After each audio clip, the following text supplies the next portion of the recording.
ಎಲ್ರಿಗೂ ನಮಸ್ಕಾರ. ನಮ್ಮ ಅಡುಗೆ ಚಾನೆಲ್ಗೆ ಸ್ವಾಗತ.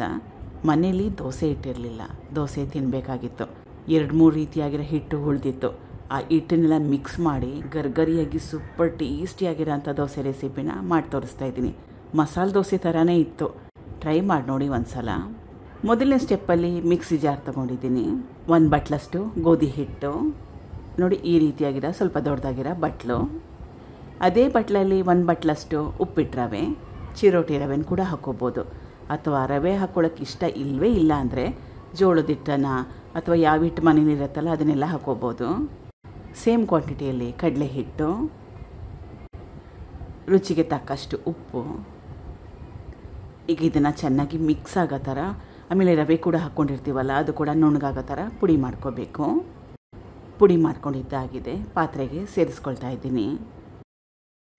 ಸೇಮ್ ಬಟ್ಲಲ್ಲಿ 1 ಬಟ್ಲಷ್ಟು ಹುಳಿ ಮೊಸರು, 2 ಬಟ್ಲಷ್ಟು ನೀರು ಕಲಿಸ್ಕೋಬೇಕು.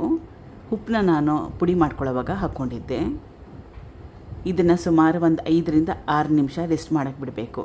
ಹಿಟ್ಟನ್ನ ತುಂಬಾ ಜಾಸ್ತಿ ಹೊತ್ತು ರೆಸ್ಟ್ ಮಾಡೋ ಅವಶ್ಯಕತೆ ಇಲ್ಲ. 5 ನಿಮಿಷ ನೆನೆಸ್ಕೊಂಡ್ರೆ ಸಾಕಾಗುತ್ತೆ. ಯಾಕಂದರೆ ನಾನು ರವೆನ ಪುಡಿ ಮಾಡ್ಕೊಂಡ್ಬಿಟ್ಟಿದ್ದೀನಿ, ನುಣ್ಣಗೆ ಪುಡಿ ಮಾಡ್ಕೊಂಡಿದ್ದೀನಿ. ಬೇಗ ನೆಂದೋಗುತ್ತೆ, ಬೇಗ ಸೆಟ್ ಆಗೋಗುತ್ತೆ. 5 ನಿಮಿಷ ಬಿಟ್ಟರೆ ಸಾಕಾಗತ್ತೆ. 5 ನಿಮಿಷ ಆದಮೇಲೆ ಮತ್ತೊಮ್ಮೆ ನೀರು ಹಾಕ್ಕೊಳ್ಳೋ ಅವಶ್ಯಕತೆ ಏನಿಲ್ಲ. ತೋರಿಸ್ತಾ ಇರೋದು ಪರ್ಫೆಕ್ಟಾಗಿರೋ ಕನ್ಸಿಸ್ಟೆನ್ಸಿ, ಸರಿಯಾದ ಅಳತೆ, ಹದ ಸರಿಯಾಗಿದೆ. ನೀವೇನಾದರೂ ಮಾಡ್ಕೊಳ್ಳೋವಾಗ ಗಟ್ಟಿ ಏನಾದರೂ ಆಗೋದ್ರೆ ಸ್ವಲ್ಪ ನೀರನ್ನ ಹಾಕ್ಕೊಂಡು ಕನ್ಸಿಸ್ಟೆನ್ಸಿನ ಅಡ್ಜಸ್ಟ್ ಮಾಡ್ಕೋಬೋದು. ಹಿಟ್ಟು ರೆಡಿಯಾಗಿದೆ. ಹೆಂಚನ್ನ ಮೊದಲೇ ಕಾಯಕ್ಕೆ ಇಟ್ಕೊಂಡಿದ್ದೆ, ಹೆಂಚು ಚೆನ್ನಾಗಿ ಕಾದಿದೆ ಕೂಡ.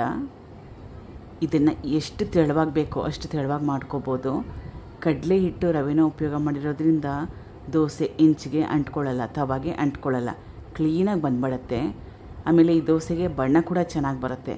ಕಡಲೆ ಹಿಟ್ಟು ಮೊಸರನ್ನ ಉಪಯೋಗ ಮಾಡಿರೋದ್ರಿಂದ ತೆಳುವಾಗಿ ಮಾಡಿಕೊಂಡ್ರೆ ಒಂದೇ ಕಡೆ ಚೆನ್ನಾಗಿ ಬೇಯಿಸ್ಕೊಂಡ್ರೆ ಸಾಕಾಗತ್ತೆ.